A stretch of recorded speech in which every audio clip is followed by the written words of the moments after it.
en el Senado de la República se aprobó una reforma al artículo 108 de la Constitución para que el presidente de la República en funciones pueda ser juzgado por hechos de corrupción. Esto no aparecía, no existía desde la Constitución de 1824. Ahora, a partir de esta reforma, de aprobarse en la Cámara de Diputados, en los congresos locales, se podrá juzgar al presidente en funciones por hechos de corrupción. Se acaba con la impunidad constitucional. No solo eso, también se va a poder juzgar al presidente por delitos electorales.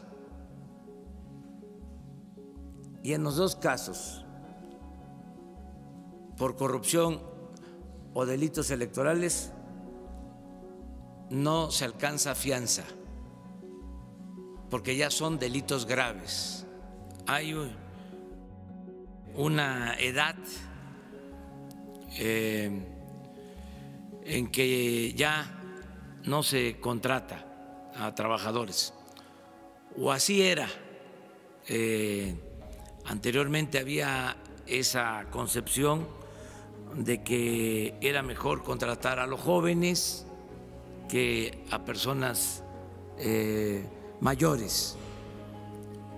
En este periodo de más de 40 años hasta 60. Ahora se está buscando de que se incluya a trabajadores.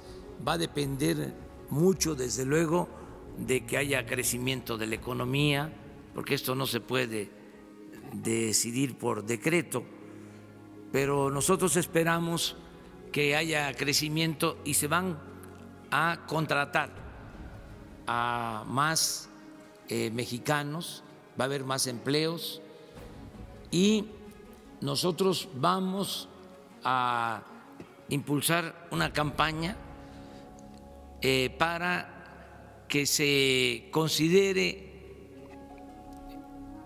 como algo importante la experiencia. En países que tienen buen nivel de crecimiento económico, se está poniendo como requisito la experiencia. En la Constitución, si ponen la nota de 1824, se podía juzgar al presidente por cohecho o soborno, que es el equivalente a la corrupción. Luego, en las dos constituciones centralistas conservadoras, se eliminó por completo. Se le dio impunidad al presidente en las 7 leyes de 1836 y en la del 43. En la Constitución Federal Liberal de 1857 se agrega de que puede juzgarse al presidente por delitos electorales. por traición a la patria, pero no por corrupción.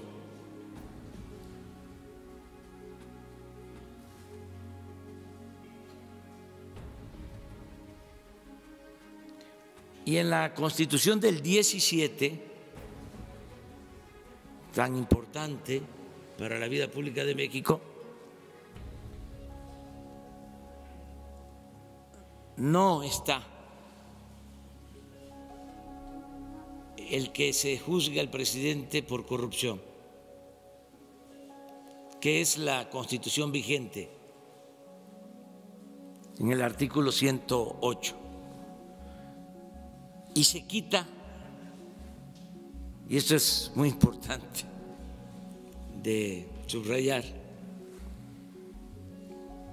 que se podía juzgar al presidente, como lo establecía la Constitución de 1857, por delitos electorales. Se quita en la Constitución de 1917, porque se daba paso a un régimen presidencialista por completo. Ahora, en la reforma al artículo 108,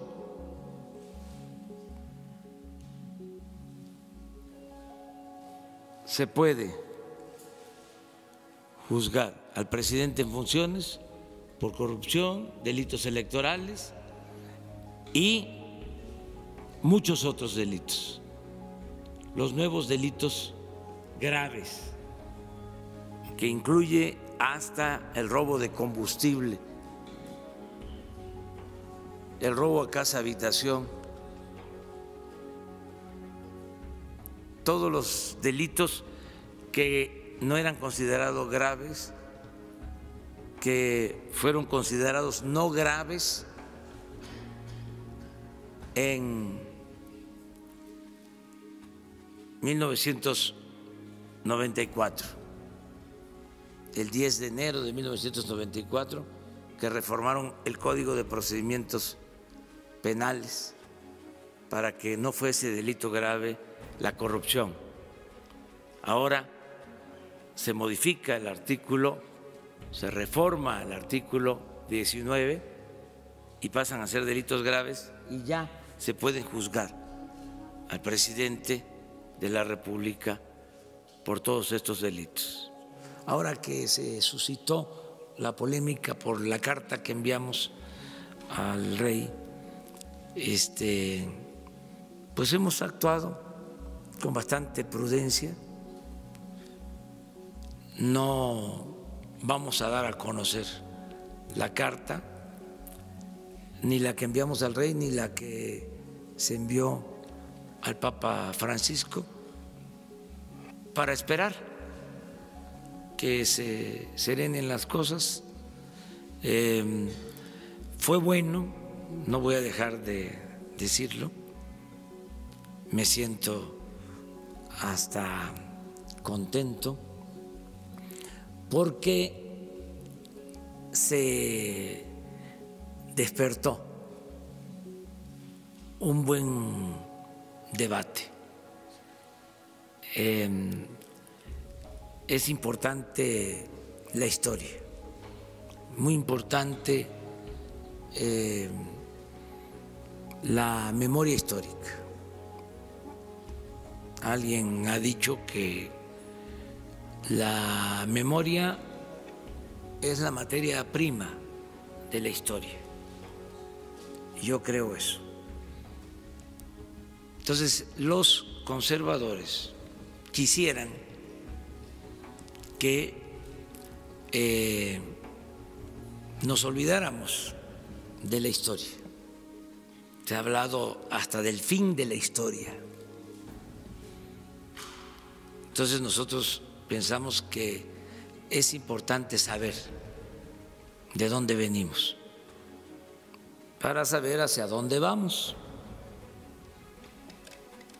Entonces ya se logró ese propósito y es muy buena polémica siempre y cuando se dé en el marco del respeto. Tan es importante lo que se planteó que salió hasta lo que estaba ahí en el subsuelo, las corrientes subterráneas, salió hasta el racismo, que a veces dicen no somos racistas, no somos clasistas, ¿no? Somos republicanos. Y no es así. El conservadurismo está ahí. Y qué bien, pues, que se manifieste, que se exprese y que todo esto se ventile. Y esto es parte de lo que debe ser la vida pública en la democracia.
Buenos días.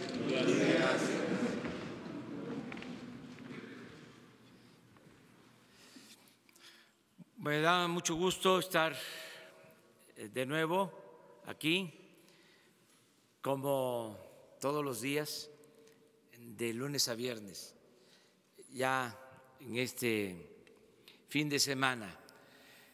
Hoy vamos a puntualizar acerca de la decisión que se ha tomado de cancelar la reforma educativa, la mal llamada reforma educativa, me refiero a lo que se impuso en el gobierno anterior y que viene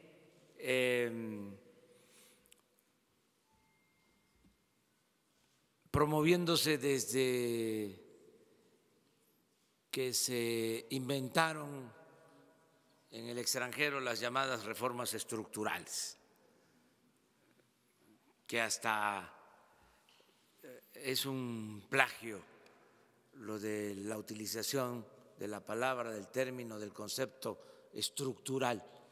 Cuando nosotros estudiamos en la ciencia social, lo estructural era lo profundo, era lo que permitía cambiar una realidad de opresión, de injusticia, por algo nuevo, por algo justo. Estos tecnócratas neoliberales corruptos se apoderaron del término, del concepto estructural, y podría uno pensar que es algo bueno cuando en realidad las llamadas reformas estructurales no son más que políticas de pillaje y de privatización, como lo hemos visto ya en varias ocasiones. Entonces, estas políticas que se definen en el extranjero se aplican en México, se aplican casi en todo el mundo. Son recetas y es reforma energética, reforma fiscal, reforma laboral, reforma educativa. Es una agenda impuesta desde el extranjero para que gobiernos subordinados las apliquen. Entonces, a esa reforma educativa me refiero, eso que fue impuesto, que llevaba el propósito de la privatización de la educación. Hablábamos aquí que esto comienza desde que está Salinas en la presidencia, Zedillo, secretario de Educación Pública, inician con una reforma al artículo 3 para limitar la educación gratuita. Se hablaba de que la educación era pública, gratuita, en lo general. El concepto era de que la educación es un derecho de todos los mexicanos. Y entonces ahí en esa reforma se acota, se limita la educación gratuita al nivel básico y se deja al mercado la educación media superior y la educación superior. Ahí empieza la historia. Bueno, luego, como sucedió en el gobierno anterior, se profundiza con todas estas llamadas reformas estructurales y llegan al extremo de querer imponer lo que llaman reforma educativa por la fuerza y con una campaña de desprestigio al magisterio que nunca se había visto en el país. Se le respetaba a nuestros maestros y de repente se les degrada, se les humilla, se les culpa de que por ellos es mala la educación en México, se polariza, se vuelve un asunto político, ideológico. Hay incluso campañas pagadas en medios de información para imponer la reforma educativa. Y es un asunto hasta de sentido común cómo se lleva a cabo una verdadera reforma educativa sin los maestros. ¿Quién es el que transmite el conocimiento en el aula? Pues el maestro. Entonces, todo esto se decide por parte nuestra cancelarlo, porque no beneficia, al contrario, perjudicó la educación. A eso se debe que se envió a la Cámara de Diputados y de Senadores, al Congreso, una reforma al artículo 3 y a otros ordenamientos legales para cancelar la mal llamada reforma educativa y fortalecer el derecho que tienen los mexicanos a la educación pública, que la educación no sea un privilegio, sino un derecho, y que el Estado tenga que garantizar la educación pública, gratuita, de calidad en todos los niveles escolares. Esto es lo que se está planteando, lo asumimos desde la campaña, lo defendimos en contra de viento y marea, hasta en los debates. Fui muy cuestionado por eso, por los conservadores. Ya saben cómo fueron esos tiempos que se hablaba que nosotros queríamos que se regresara a la venta de las plazas. Tuve que decir que el único que vendía las plazas era el que estaba en ese entonces de secretario de Educación, porque en efecto cuando fue gobernador de un estado vendió la Plaza de Toros de ese estado. Pero en fin, ahora que se logra iniciar una etapa nueva en lo que llamamos postneoliberalismo, hay quienes también con una postura muy conservadora, aunque aparentando ser radicales, porque hay mucha simulación en todo esto, hablan de que lo que estamos proponiendo es más de lo mismo. Y entonces me parece una exageración. Entonces le quiero enviar un mensaje a todos los maestros de México para informarles, porque lo que me interesa es que las maestras, los maestros en activo, jubilados, sepan que estamos cumpliendo nuestro compromiso, para que no haya manipulación, porque hay grupos de intereses creados. Siempre he dicho que la extrema derecha y la extrema izquierda se tocan, se juntan y pues no quieren que se lleve a cabo la transformación, apuestan a que fracasemos. En el caso de los que se presentan como radicales, quisieran que falláramos para señalar, ya ven, son lo mismo. Esto lo hemos padecido de tiempo atrás, cuando llamaban, por ejemplo, a no votar, porque todos éramos iguales, nos querían meter a todos en el mismo costal. Era una estrategia con ese propósito. Varias veces tuve que decir que no éramos lo mismo, que me podían llamar peje, pero no era yo lagarto. Y ahora es parecido. Ahora que toman la Cámara,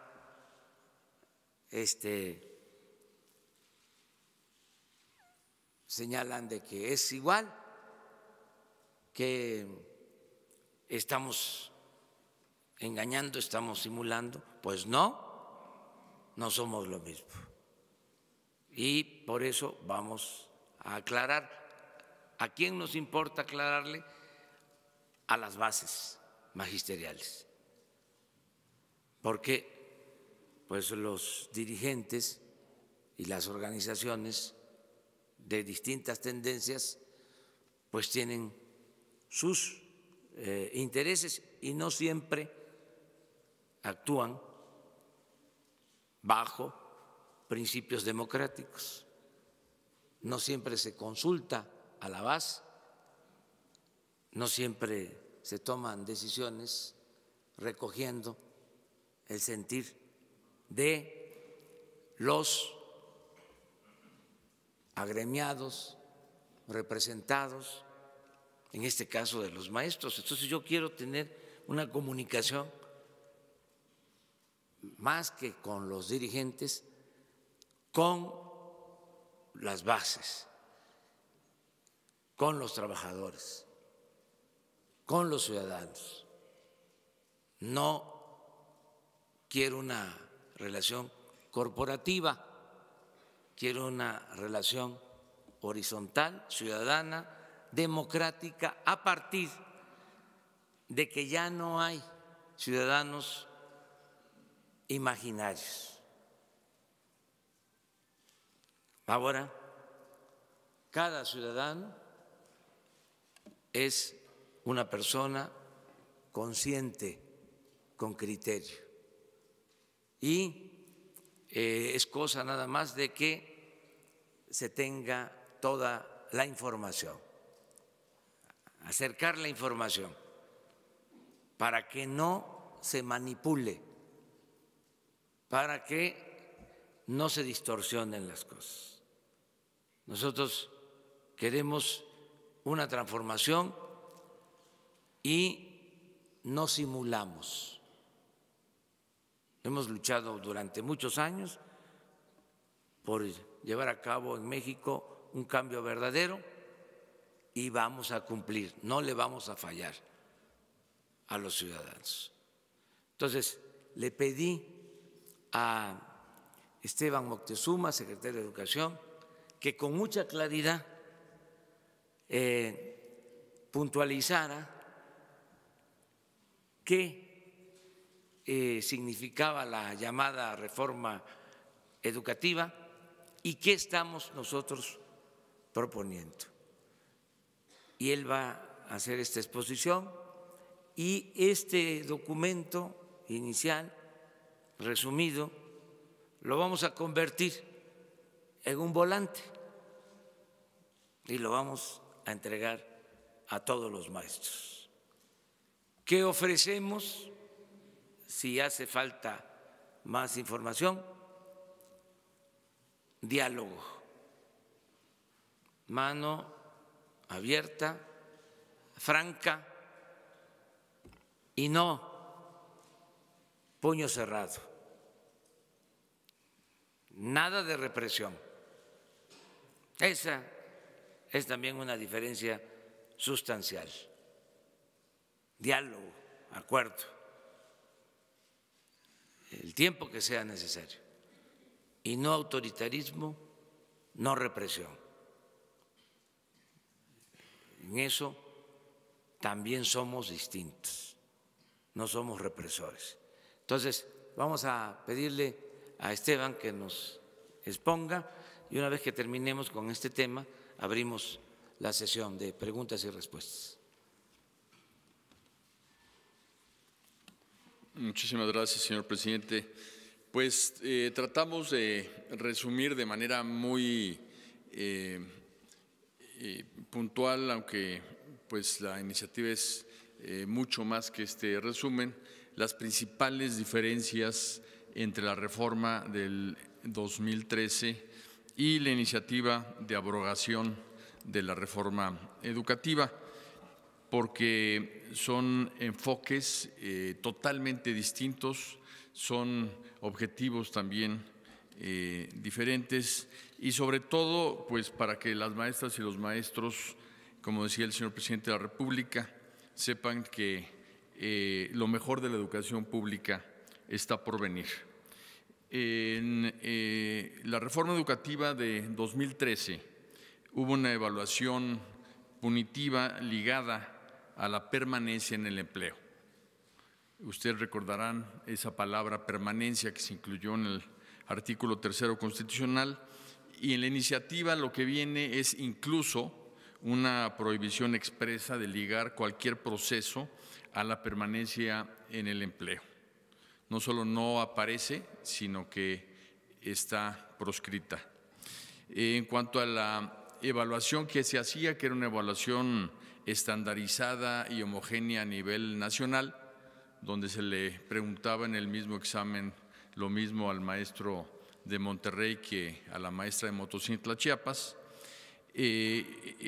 Actualmente lo que se busca, y es para toda la educación, es no tener un criterio de homogeneización, sino al contrario un enfoque regional, en donde se puedan expresar las diferentes regiones.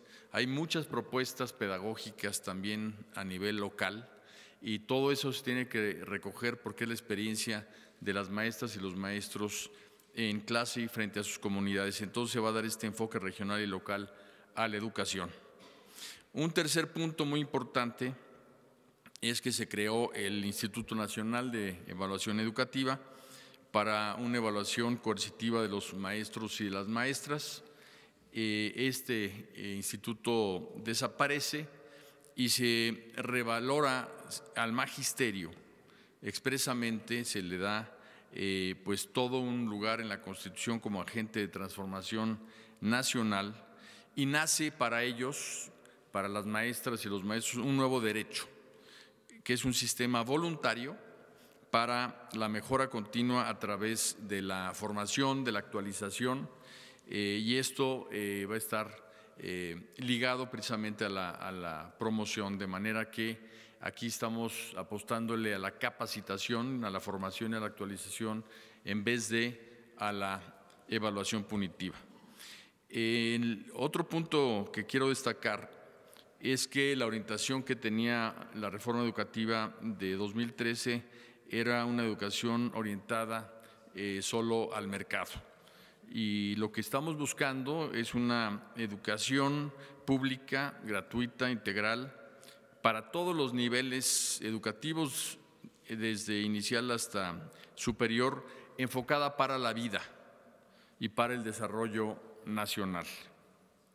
Se creó en la reforma del 13 el servicio profesional docente y se creó de una manera impuesta por la autoridad, y ahora lo que estamos proponiendo es un sistema de promoción de las maestras y maestros que se creará con la participación de ellos con escalafones vertical y horizontal. La visión de la educación en el 13 era una educación fundamentalmente centralista y, como ya dije, tenemos un enfoque con carácter regionalizado, pero también pluricultural y pluriétnico para apoyar el desarrollo de los pueblos indígenas y de las propuestas regionales.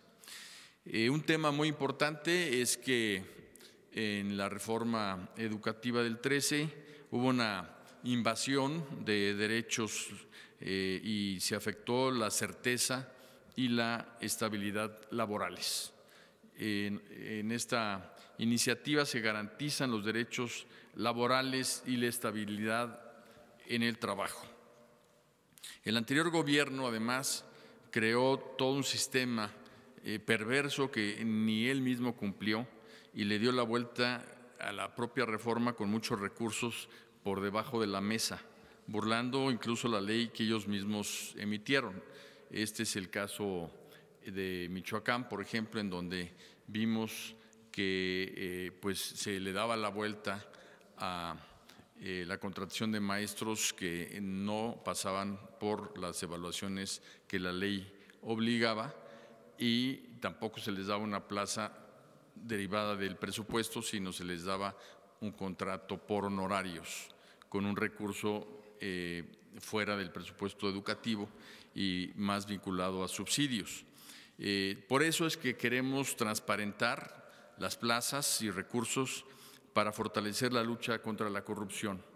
Dentro de los foros educativos que tuvimos todo el año pasado para construir la iniciativa de ley, tuvimos muchísimos testimonios de maestras y maestros que cualquier trámite que quieren realizar, ya sea desde el ingreso hasta moverse de una plaza a otra, comúnmente son asediados por corrupción, por que les piden recursos, les piden favores sexuales, y todo eso tiene que terminar, y por eso quiere transparentar este tema, poniendo una caja de cristal en donde estén plazas, aspirantes, vacancia, presupuesto, y para que se pueda hacer esto de manera totalmente transparente.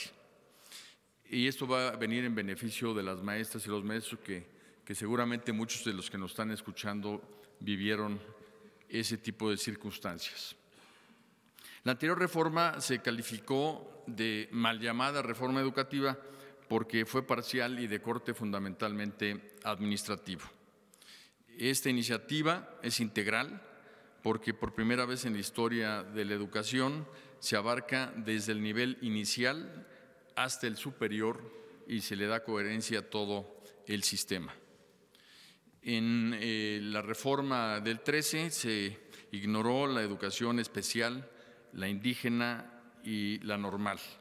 Ahora se prioriza la educación especial, se impulsa la educación para pueblos indígenas y sus lenguas y se fortalecerá la educación normal pública a quienes se dará prioridad para el ingreso.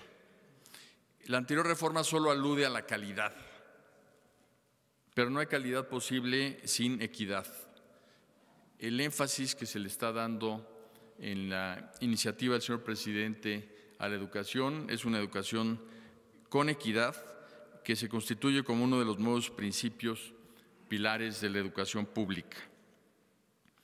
La reforma del 13 ignoró la educación superior y aquí, además de garantizar la autonomía de la educación superior, se crea una educación superior obligatoria y se sientan las bases para evitar el rechazo y lograr que los aspirantes a las universidades tengan opciones para que la cobertura alcance para todos. Un tema muy importante es que el énfasis del modelo anterior se centró exclusivamente en lectoescritura, matemáticas y ciencias. Y lo que estamos buscando, además de esas 3 áreas y materias, de esas asignaturas, es que se incorpore con mucha fuerza el civismo, regrese el civismo, la educación física, la música, derechos humanos, educación ambiental y todo lo que es lo relativo a el medio ambiente. En cuanto al último punto que quiero destacar, es que desde el punto de vista del Gobierno de la República se llegó incluso a la represión para imponer la reforma educativa del 2013 y ahora se tiene un diálogo permanente, un diálogo profundo e incluyente con maestras, maestros y sus representantes. Ese es un resumen de la enorme diferencia que hay entre una propuesta y la otra. Pues esto era para informar a maestras, a maestros. Yo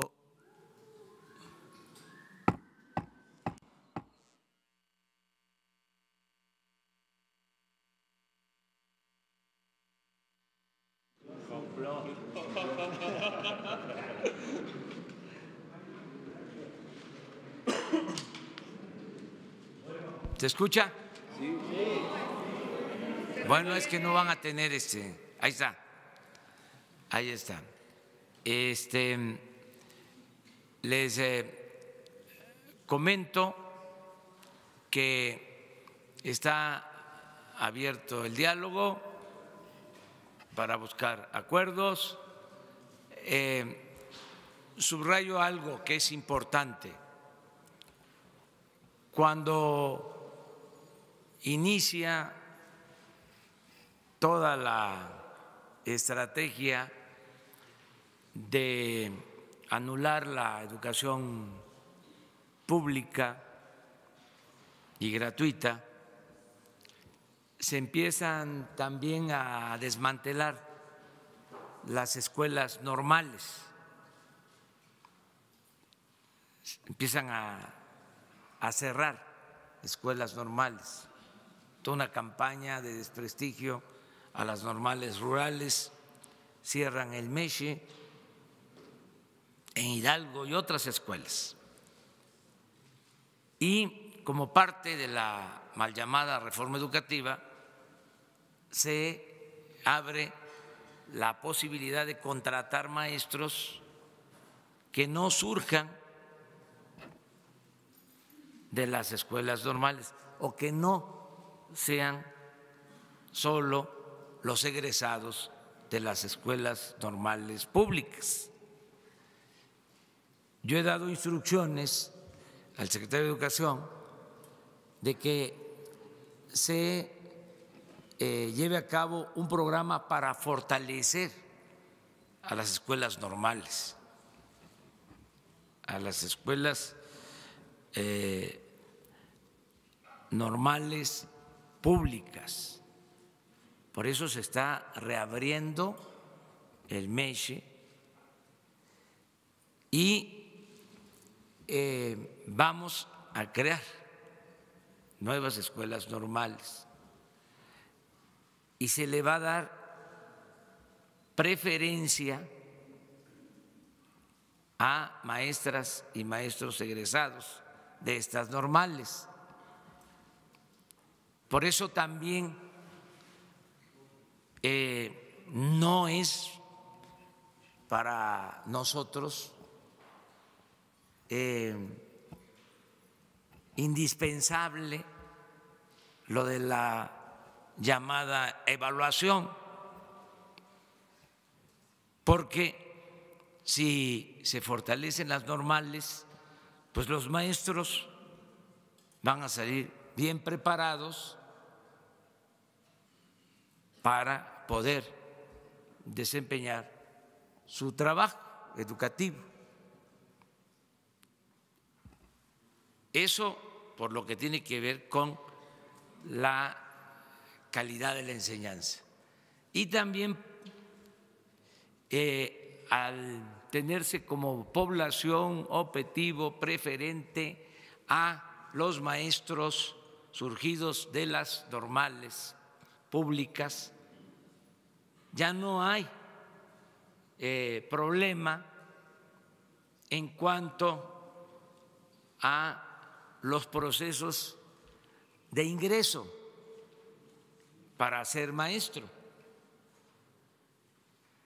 porque se tiene a los egresados de las normales públicas y de las normales en general. No hay ningún problema en cuanto a que entre gente que no tenga formación, capacidad para ser maestro, solo por influyentismo o porque compren las plazas. Esto también es importante que los maestros lo sepan, que se van a fortalecer las normales. Esta es una información adicional. Y ahora sí, quedamos ayer en 3. Acuérdense que la mentira es conservadora, reaccionaria. La verdad es revolucionaria, transformadora.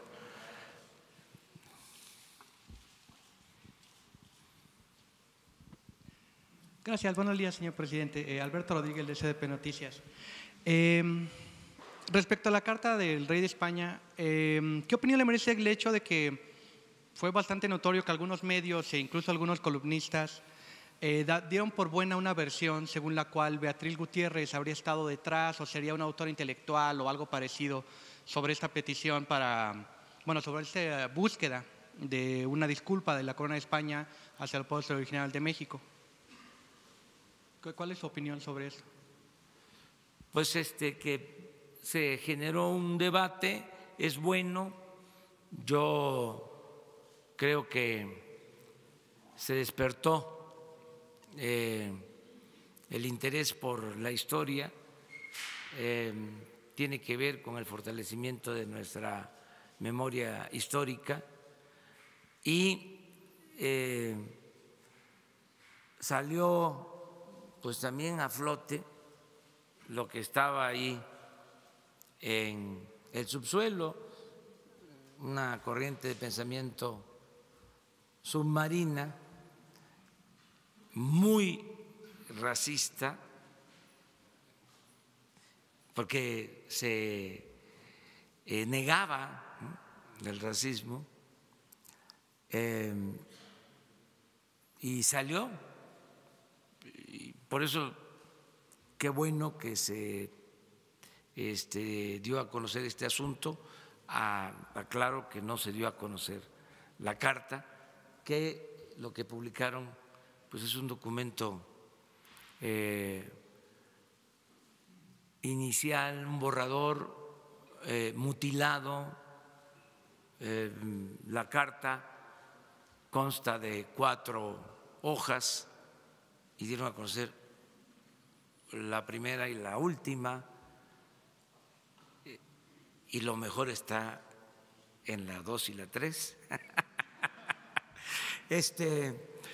Pero también otras cosas, ¿no? Acerca de Beatriz, y que ella tiene mucha injerencia.